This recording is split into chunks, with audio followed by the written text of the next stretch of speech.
సూక్ష్మజీవులు జీవ ఎరువులుగా సూక్ష్మజీవులు ఏ రకంగా తోడ్పడతాయి.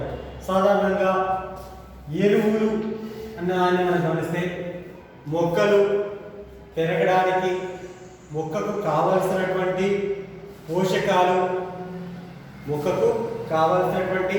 పోషకాలతో కూడినటువంటి మిశ్రమాన్నే మనము ఎరువులుగా వాడతాం. అయితే ఆ ఎరువులు మనకు సాధారణమైనటువంటి ఆ ఎరువులు వాడడం లోపల అధిక దిగుబడి కొరకు మనకు ఎక్కువగా ఆహార ఉత్పత్తులు ఎక్కువగా పెంచడం కోసం రసాయనికమైనటువంటి ఎరువులు, కృత్రిమంగా తయారు చేయబడినటువంటి రసాయనిక ఎరువులు వాడడం వల్ల అధిక దిగుబడి రావడానికి కారణమవుతుంది. ఆ సమయం లోపల ఆ రసాయనిక ఎరువులు వాడడం వల్ల మనకు వాతావరణం అనేటువంటిది కాలుష్యానికి గురి అవుతుంది అని చెప్పుకోవచ్చు. అంటే వాతావరణ కాలుష్యానికి కారణమైనటువంటి రసాయనిక ఎరువులను నిర్మూలింపజేసి జీవ సంబంధమైనటువంటి అంశాలను ఉపయోగించి, అంటే జీవులను ఉపయోగించి మృత్తికను పోషకాల ద్వారా సారవంతం చేసే పద్ధతినే సారవంతం చేయడానికి వేసేటువంటి ఎరువులే మనకు జీవ ఎరువులుగా చెప్పుకుంటాం. అంటే ఆ పోషకాలను అందించడానికి జీవుల్ని ఉపయోగిస్తే వాటిని మనం జీవ ఎరువులుగా మనం చెప్పుకోవచ్చు. అయితే ఈ జీవ ఎరువులకు ఆధారము లేదా అనుకూలమైనటువంటి జీవులు ఏంటి అనేటువంటి ప్రధానంగా గమనిస్తే బ్యాక్టీరియాలు, శిలీంధ్రాలు మరియు సైనోబాక్టీరియాలు, అంటే నీలి ఆకుపచ్చ శైవలాలు, ఈ ప్రధానమైనటువంటి జీవ ఎరువులుగా వీటిని వాడతారని చెప్పుకోవచ్చు. అందులో మనకు బ్యాక్టీరియం అనేటువంటిది సాధారణంగా ఒక రైజోబియం అనేటువంటి బ్యాక్టీరియా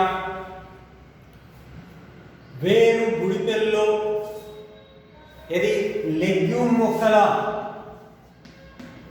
లెగ్యూమినస్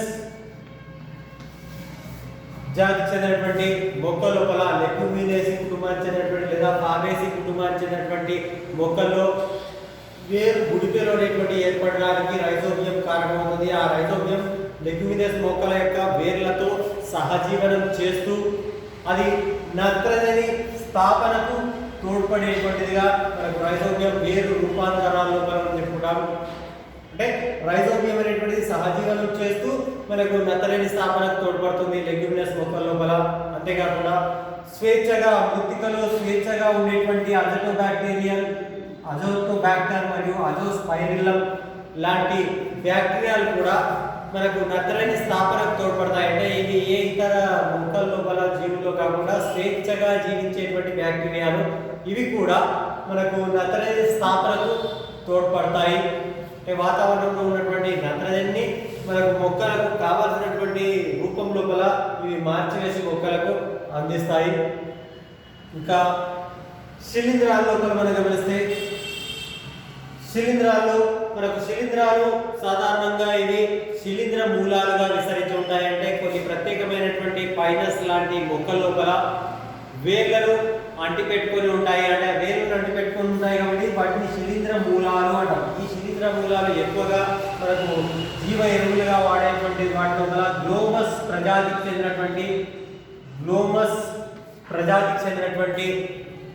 శిలీంధ్రాలు, అవి వాతావరణంలో ఉన్నటువంటి లేదా మృతికలో ఉన్నటువంటి ఫాస్ఫరస్ను మొక్కలకు అందించడానికి లేదా ఫాస్ఫరస్ను శోధించుకోవడానికి ఈ గ్లోమస్ ప్రజాతికి చెందినటువంటి శిలీంధ్రాలు తోడ్పడతాయి.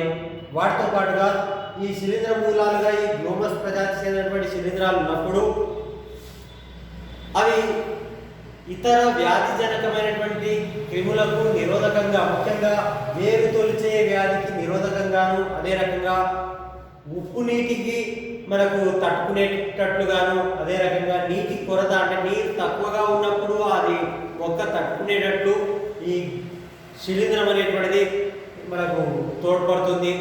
కాబట్టి ఇది కూడా మనకు జీవ ఎరువుల కింద చెప్పడం ఫాస్ఫరస్ని అందిస్తుంది. అంతేకాకుండా ఇవి ప్రత్యేకంగా ఈ పరిస్థితులను తట్టుకోవడానికి కూడా తోడ్పడతాయి శిలీంధ్రాలు.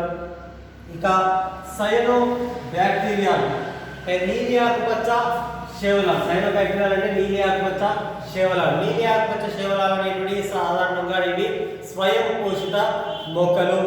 ఈ స్వయం పోషితమైనటువంటి ఈ నీలి ఆకుపచ్చ శేవలాలు అవి కావలసినటువంటి ఆహార పదార్థాలు తయారు చేసుకున్నప్పటికీ వాటికి కావలసినటువంటి నత్రజని సంబంధ పదార్థాలను తీసుకోవడం కోసం మనకు నీలి ఆకుపచ్చ శేవలాలు అనేటువంటి నాస్టాక్, అనాబినా మరియు అసిటోరియా లాంటివి మనకు మృత్తిక లోపల మనకు నత్రజని స్థాపన జరపడానికి వాతావరణంలో ఉన్నటువంటి నత్రజని ముఖ్యంగా నీటి లోపల అదే రకంగా నేల సంబంధమైనటువంటి అంశాల లోపల నత్రజని స్థాపన జరపడం లోపల నాస్టాక్, అనాబినా మరియు అసిటోరియా లాంటి సైనో బ్యాక్టీరియాలు లేదా నీటి ఆకుపచ్చ శేవలాలు జీవ ఎరువులుగా వాడడానికి మనకు ఉపయోగిస్తారు. అయితే ముఖ్యంగా ఈ సైనో బ్యాక్టీరియాలను లేదా ఈ నీలి ఆకుపచ్చ శేవలాలను మనకు వరి పొలాల లోపల నత్రజని స్థాపన కొరకు ఎక్కువగా మనకు వినియోగిస్తారు. మన భారతదేశం లోపల వరి ఎక్కువగా పండించేటువంటి పంట రకం కాబట్టి దానికి అనుగుణంగా మనం ఈ సైనో బ్యాక్టీరియాలను నత్రజని స్థాపన జరపడానికి ఈ వరి పొలాల లోపల ఈ సైనో బ్యాక్టీరియాలను జీవ ఎరువులుగా వాడతారు. ముఖ్యంగా వాటిని ఈ మధ్యకాలం లోపల మార్కెట్ లోపల మనకు పొడుల రూపంలో, పాకెట్ల రూపం లోపల మార్కెట్ లోపల లభిస్తుంది. ఇది ఈ సైనో బ్యాక్టీరియాల యొక్క ఎరువులు మనకు పొడుల రూపం లోపల దొరుకుతుంది. దాన్ని తీసుకొచ్చి నేల లోపల చల్లుకుంటే ఆ వరి పొలాల లోపల నత్రజని స్థాపన జరపడానికి మనకు తోడ్పడుతుందని చెప్పుకోవచ్చు. ఇది మనకు జీవ ఎరువులుగా జీవ ఎరువులుగా సూక్ష్మజీవులు ఏ రకంగా తోడ్పడతాయి. ముఖ్యంగా ఏంటి, బ్యాక్టీరియాలు, శిలీంధ్రాలు మరియు సైనో బ్యాక్టీరియాలు. వాటి పేరు గుర్తుకోవడం. రైజోబియం అనేటువంటి సహజీవన బ్యాక్టీరియా లెగ్యూమినస్ మొక్క లోపల, అజిటోబాక్టర్ అజోస్పైరిలం అనేటువంటిది మనకు స్వేచ్ఛా జీవనం జరిపేటువంటి బ్యాక్టీరియాలు. శిలీంధ్ర మూలాల లోపల గ్లోమస్ ప్రజాతి చెందినటువంటి ఫాస్ఫరస్ ని శోధించుకోవడానికి తోడ్పడతాయి. అదే సైనో బ్యాక్టీరియాలో నాస్టాక్, అనాబినా, అసిటోరియా లాంటివి. వీటిలో మనకు భూ వాతావరణం లోపల అదే రకంగా నీటి వాతావరణానికి సంబంధమైనటువంటి అంశాల లోపల నత్రజని స్థాపన జరపడం లోపల ఈ సైనో బ్యాక్టీరియాలు అనేటువంటి తోడ్పడతాయి.